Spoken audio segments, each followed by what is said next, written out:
Sadhguru Nath Maharaj Ki Jai, and welcome to Jagadambe Reads the Holy Books of India, Mahabharata 196. As you may remember, Jayadratha was brought before Yudhishthira. Yudhishthira felt sorry for Jayadratha. He asked Bhima to release him. Jayadratha went away with his face downcast. He had been sorely insulted by the Pandavas. He could think of nothing else.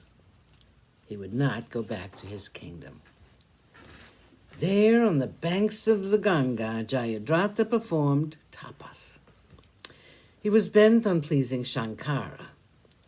He was there for many days.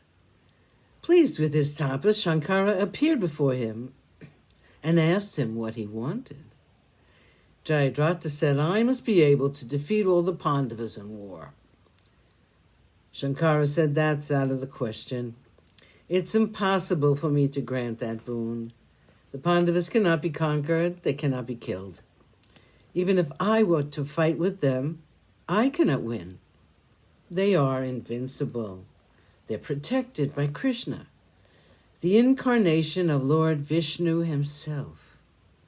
If, however, you meet the Pandavas without Arjuna and Krishna, for just that time I will grant you the power to defy them. It's not possible for me to grant you more than this." Jayadratha was glad he had been able to achieve at least this. He felt happy. A few days after the Jayadratha incident, sage Markandeya came to the Kamika forest to meet the Pandavas. He was a great comfort to the bruised heart of Yudhishthira. He would comfort Yudhishthira with his stories and his words of advice.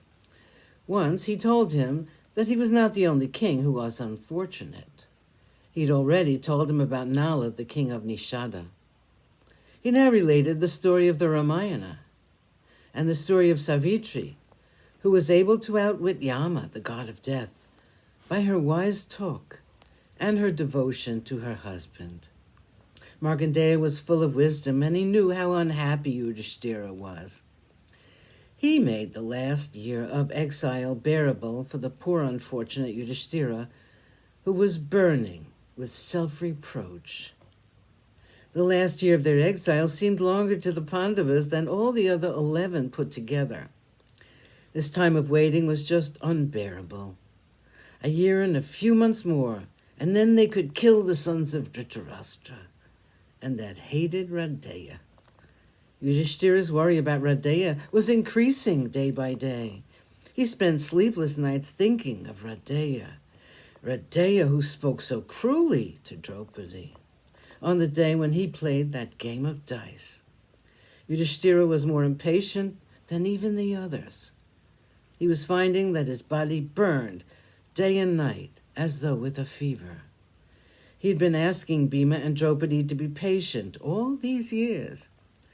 They would accuse him of having no feelings for their unhappiness, that he was an unnatural kshatriya, that he was too forgiving, that he was too patient. But they did not know, could never guess how difficult it was for Yudhishthira to control his feelings, how hard it was for him to follow the rigid code he had set for himself, the path of Dharma. This path was not easy at all. It was the most difficult thing to follow. The severe restraint Yudhishthira had imposed on himself was now trying to burst its bonds. He was suffering, and in silence. He would not let anyone see his pain and his unhappiness. So passed the last few months of the exile. The restlessness grew so much that he again wanted a change. So he, along with the others, went back to the picturesque forest of Dwaitavana. Sadhguru Nath Maharaj Ki Jai. Thank you for coming. I hope you come again.